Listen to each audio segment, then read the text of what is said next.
All right, folks, so we've got 4 drills that we're going to run today. Marcus and I are going to shoot each gun, and we're going to do 2 runs each. The 4 drills that we're going to do are bill drill, Mozambique, a 15-yard headshot, and then a box drill.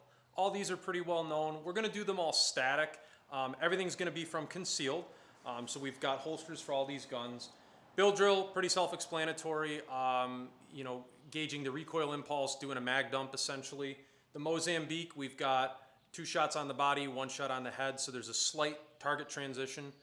15-yard headshot, again, we've got these very nice guns, 2011 triggers with an optic, so being able to touch out and see what we can do from a bit of distance is nice. And then the box drill, we're gonna set up 2 USPSA targets, probably about 10 yards, maybe 10 yards distance, 3 yards between each other. We'll do 2 in the body, 1 in the head, 2 in the body, 1 in the head, kind of a crisscross, again, to get a little idea of how these guns are going to transition at speed. So should be a lot of fun. We are going to be doing hit factor scoring, so we'll be recording both our time and our hits and seeing how the scores shake out.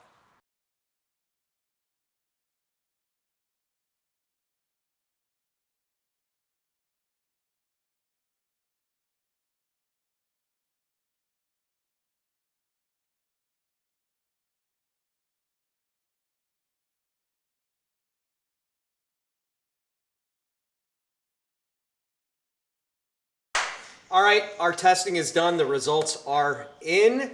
We're going to kind of go over first or second impressions of the guns now that we've shot them, and then kind of review the data. So your just overall impression of each of these, Matt. All great guns. I guess getting right into it, the Kimber, I was very surprised once I shot it at the performance. Capable 2011, Kimber's definitely done a lot of work to get these new models in a much better place. It was good. It tracked better than I thought. The grip panel left a little bit to be desired. I struggled a little bit with the index on the Kimber. Coming from a Glock and a CZ platform, I definitely felt noticeably slower coming out of the holster and getting the index, having only dry fired it for a little bit. Long-winded way of saying, Kimber was good. I'm sure if that was my main piece and I trained with it, and especially at around a $1,500 price tag, very capable and fun 2011 that I'd be fine to carry. Yeah, it's good. It's really cool looking. It's really well built. The trigger's good for me. The grip is just a little too fat. These guns are all cleared, guys, so don't freak the fuck out. But this grip is just a little too fat for me to be able to get good grip or good grip and good trigger control, especially at longer distances where I had to be precise. So for me personally, it just doesn't fit me. Again, if they made replaceable grip panels that could be thin, like the DWX, or again, I found the Wilson just because it was thin. This gun fit me the best out of those. I could reach the trigger. It felt great. So to me, that's the big knock against the Kimber that would keep me from personally carrying it or relying on it to defend my life. What do you think about the DWX?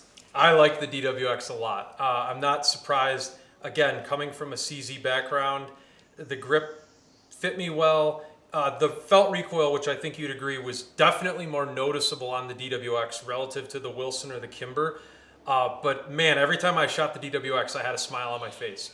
An issue I ran into coming from the Shadow 2 as my competition gun, once I got warmed up with the DWX, I felt like, oh wow, this feels like my Shadow 2, but it's about 20 ounces lighter. The trigger's not as refined as what I've done to my Shadow 2. So I found when I was actually transitioning the DWX, I pulled a few Charlies when I'm like, oh man, that really should have been an Alpha. So again, in summary, with the DWX, ergos were great. I really liked the grip panels on there. The trigger was great. I'd have to just devote a little bit more training time to my eyes to catch up with it. Yeah, I really like this gun. I performed really well with the pistol. For me, again, it's the right size. I liked the dot on this one. This is a 3 MOA Trijicon, whereas the other two had the 6 MOA ones. And it's a fine pistol. It shoots great. Again, the felt recoil was more than the Kimber, but it was also faster. Yep. It returned back to 0 faster, whereas the Kimber felt a little sluggish in its reciprocation. And so that's really nitpicking, but as competition shooters, we are aware of the reset and the reciprocation of the slide and can feel that in shooting and take advantage of it sometimes too, but it definitely felt different. I want to make a quick note, and we've got the results tabulated here from our findings. I'm sure we'll put a screenshot in the video. Marcus shot his best Mozambique with the DWX, and then backtracking to the Kimber, that was the second best drill that Marcus had for the Mozambique. And actually, hang on, I misspoke. The DWX was the best. Yeah, I was best on the Mozambique with the Wilson. Yep. And then your second best was the Kimber. That one I got accurate. So the DWX for me, when I did the Mozambique, just that linear track from 2 shots to the body, 1 up, felt right at home. I ran into a few minor issues just not being as used to the gun when I started to transition in the box drill. But that felt recoil, man, it was super close to the Shadow too. And I think that's why it shined the best for me in the Mozambique. How about the Wilson? Wilson, again, fit and finish was beautiful. The grip size and shape was excellent. I think you and I would both agree, I'd like to see more traction on the grip. Yeah. And again, this is personal preference, but I run with my Shadow 2 the lockjaw grip panels, which are very abrasive. They're similar to like a Chile grip on a Competition 2011. So the Wilson, love the shape, love the feel. Probably one of my favorite recoil impulses. It tracked really linear. But the felt recoil, I think, was probably dissipated among the best between the 3 2011s for me. Yeah, it's just the letdown with the Wilson was the texture. I mean, they make such a big deal about this I agree. X-Tac pattern or whatever the hell they call it. But because you can't replace the grip panels, and because this is all machined in, it just is not aggressive enough for me to be able to get my purchase. It does go all the way up, which... big plus on that, because a lot of guns, the traction does not go all the way up. And it has this nice little gas pedal here that you can crank down on. But at the end of the day, despite having what I would consider superior ergo, again, it's very thin, flag myself, I couldn't make it work the way I wanted to because I was constantly fighting it, wanting to slide around in my hands, even with clamped pressure. And I gotta just go ahead and I'll be the one to say it. First of all, Wilson Combat, great company. They truly make works of art. The fit and finish and the craftsmanship on this pistol are great. $3,500 for that. We don't even need to go through all the numbers. I mean, you can quite literally invest half the cost or even more in a different platform and use all that additional money that you would have spent on the Wilson for training, whether that's in ammo or classes. It's really hard to see a markable difference in the results, the hit factor scoring that we did, to justify $3,500, in my opinion. Yeah, you're not gonna buy it if you want it as a cool piece. Like I wear a Fitbit. I own a Rolex. I don't wear it, right? Yeah. Same deal. I own the Wilson. Well, guys, this is the one I carry, right? The $600 Glock, and let's talk about the $600 Glock. So you can already look at the smiles that both Marcus and I are emitting. So I just want to go over this. So the Glock, in all categories, for the bill drill, I shot my first and second best bill drills with the Glock. Marcus shot his best bill drill with the Glock. With the Mozambique, the Glock was my second contender. I shot the best 15-yard head box with the Glock and the best box drill with the Glock. Marcus also shot his best 15-yard head box shot with the Glock, and his box drill, first and second, were both the Glock. Yeah. So again, it's plastic. It's a Glock. I can get it dealer cost for $457. Anybody who's gonna whine about the trigger is somebody who doesn't know how to shoot. If you can't shoot a Glock well, you're not going to be able to step up to one of these and shoot one of these well. And honestly, we were shooting, and the trigger's not bad, guys. It's like wall, break, right? Reset, break. It's when you're shooting, you don't notice it. The fact that we were both able to extract so much performance in the bill drill which is a recoil control and speed, and then in the 15-yard headshot, which is a like slow fire trigger manipulation thing, we both got our best with the Glock. And I will say, yeah, I'll piggyback off a few points. So the slight biases. Marcus and I are both Glock guys, okay? So we're a little more used to the grip angle. I know personally, with all these 2011s, I felt quite a bit slower coming out of the holster and getting my index. I mean, that probably cost me like a 0.2 of a second. We're both a little more acquainted with the Glock in terms of the index and how it's going to handle recoil-wise. And I know some of you might be saying, but the Glock 19 is ported. And duh, that's why it was so much better. Here's the thing. From the factory with a warranty for $600. Yeah, and for those of you at home that might be looking at other striker fire pistols that weren't in this situation, guys, we are in an unprecedented time of great polymer striker fire guns, and there's a lot of good reputable companies that'll port your pistol for around $150. Would you agree, Marcus? Yeah, or like, you know, if I'm gonna spend $1,500 to $3,500 on a gun, port it for me. Yeah. Right? You know, like $2,000 for a gun. Give me ports. Or I know Wilson offers a comp option, which is God knows how much more that costs. They're like Porsche, man. They're like everything's overpriced. It's optic cut. You know, the Glock optic cut was $150. This was $450. And I think why? in the context of training, many of you that are in the competition world have probably seen videos from T-Rex Arms with Brantley Merriam. They tested some 2011s, I think a Staccato, the Stealth Arms Platypus, and some others. You get a polymer gun, whether it's a Glock, a Walther, an M&P, a CZP-10, choose your poison. You can spend $600 to $800 on a polymer gun. Maybe you choose to get it ported, maybe you don't. And man, that extra $1,000 that you might spend for one of these, that is an immense amount of training towards ammo or classes. Yeah, that's it's so cliche, but the guy who's got 10,000 rounds through this every year is gonna mop the floor with the dude who buys this, drives around in his Mercedes-Benz with it in his belt, and shoots 50 rounds a year. And I think it's worth noting, again, there's a little bit of the bias where Marcus and I have a bit more comfort on the Glock platform or the Shadow 2. You know, so the DWX, and at least for me, speaking for myself, the Glock feels a little bit more at home. At the same time, you know, if you are used to more of the standard American 1911 grip angle or like an M&P, sure, there is absolutely nothing wrong with carrying a 1911 or 2011. Yeah. And I think your 1911 traditionalists are going to prefer this one over all of them. This is the most like, with the grip angle, with the commander slide. And for a $1,500 price tag. Optic ready for $1,500, I might add. And, with a rail. If you could just talk a little bit, Marcus, on the optic mounting system or setups that you have on these. Yeah, so, okay. Glock got a local guy to mill it for like $120. Great. Direct mount, no issues whatsoever. Kimber plate system, clever plate system. It is a deep mount, and I like it. It is still direct mount, but you got to get a plate on here, so a little extra work.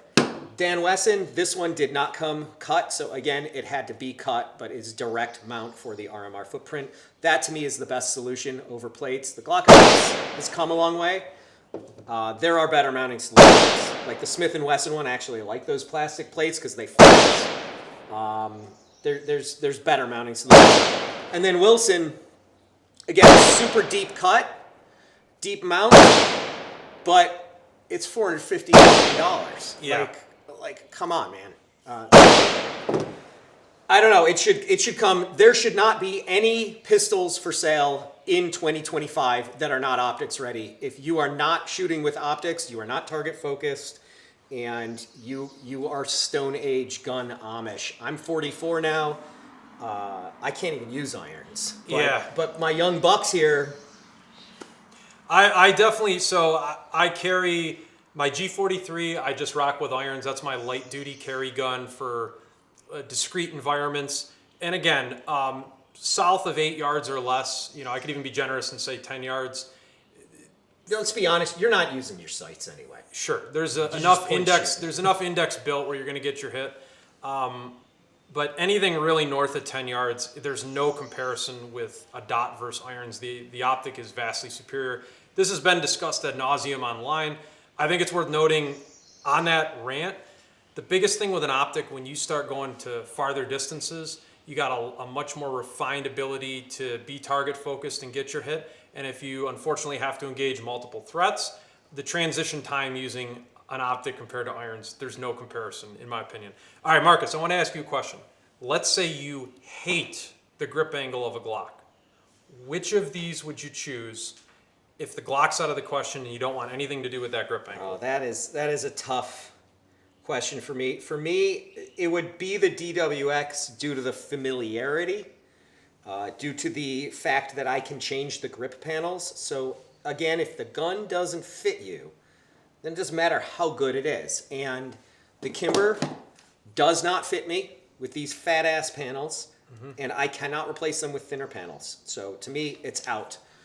The Wilson fits me great, but the panels are just not aggressive enough. And if I were to put Talon grips on this, that would be a little sacrilegious. Kind of like a bumper sticker on a Porsche. You Yeah, know? I mean, I might do it if I was committed to it, but with the DWX, because I can replace the grip panels, because it uses readily available cheap-ass P01 mags and can also use the big boy CZ75 mags. You can get, 24 rounders. Mechgar makes, we'll call it $30 magazines or so for that, which is, again, a big point relative to the cost of magazines with the other 2011s here.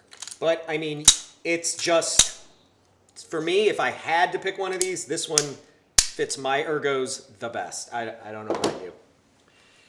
So if I was a more traditional 1911 guy, or I was more used to the American grip angle like an M&P, I'd probably go with the Kimber. Because to me, that grip angle's pretty much one-to-one with those guns I mentioned. And at a $1,500 price, you got a lot of performance for a reasonable cost. That's a shitload of gun for the money. Having said that, as a Glock guy and a CZ75 enthusiast, I struggled a little bit with the limited training I've had with the Kimber. It felt foreign coming out of the holster. Same thing with transitioning. So that would be out for me given those biases. I think we're both in agreement as far as what the best value and what the hit factor results show.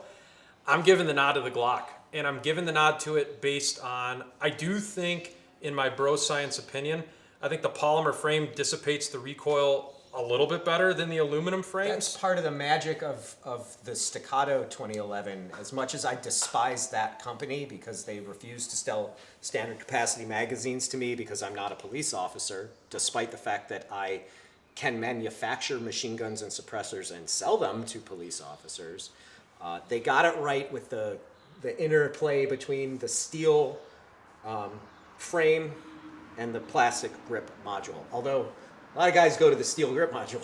And again, a lot of that is preference when you go down the rabbit hole of like what kind of recoil impulse you like. That can dictate the type of frame you like. That can dictate your recoil spring, yada, yada, yada. If I just had to give a too long don't read quick, I'm going with the Glock based on price, based on aftermarket support, and the numbers don't lie. The performance was there. And there's a reason every professional who has a choice is pretty much shooting the Glocks. I mean, it's the FBI, Special Forces. They don't have to use the Sig Sauers. They choose this when they have to have a handgun. People who shoot people for a living generally go with the Glock because guess what? It goes bang. It's good enough. It's accurate. It's light. It's concealable. This is the answer for me. And virtually all the reasons you just mentioned for that example, I think it directly translates to the working man or woman's carry piece. I mean, let's be honest, folks. You can get a Glock. There's so many different options you can really get for between $600 and $800, depending on some of the features and what model. And you have a lot of money left over for training. Yeah, slap an optic on there, put some Talon grips. Nobody's going to complain, and you don't have to butcher it going to your local stipple guy or whatever. 100%. I think for me, if I was not going to go with the Glock, I gave you all my opinion. If I was more of a 1911 or a single M&P, action, you need a single action hammer gun. Yep. If the Kimber didn't speak to me because the grip angle, I'm not married to that, then I'd also go with the DWX. The DWX Yes, the recoil was a little bit more violent compared to the Wilson or the Kimber. Again, with time and training, you'll get used to that timing, and the customization and the aftermarket support, I think, really gives me, hey. And they make a big mama full-size version of this, so you can compete with the big one and carry the little one. Yeah, the DWX full size is pretty slick. That one takes P10F magazines, which are a little bit more than the CZ75. Still readily available. You don't have to deal with tuning them or spending tons of money with the 2011 mags. And I think another thing that's worth noting with the DWX Compact, Marcus and I both have different hand sizes and shapes, yet we were both comfortable with the ergonomics on that. And that's a big testament. You can put those big old palm swells on there. I can use the tiny thin grips, so. And texture too, whether you like something that's maybe a little bit more abrasive. You got a lot more support with what grip module you can put on the DWX. Yep. That's it, guys. Let us know what you think in the comments, and get at us on YouTube, Instagram, all that stuff, and you know, get your daily drive in. Yeah, and shoot. Go to a match. Cut. Sweet.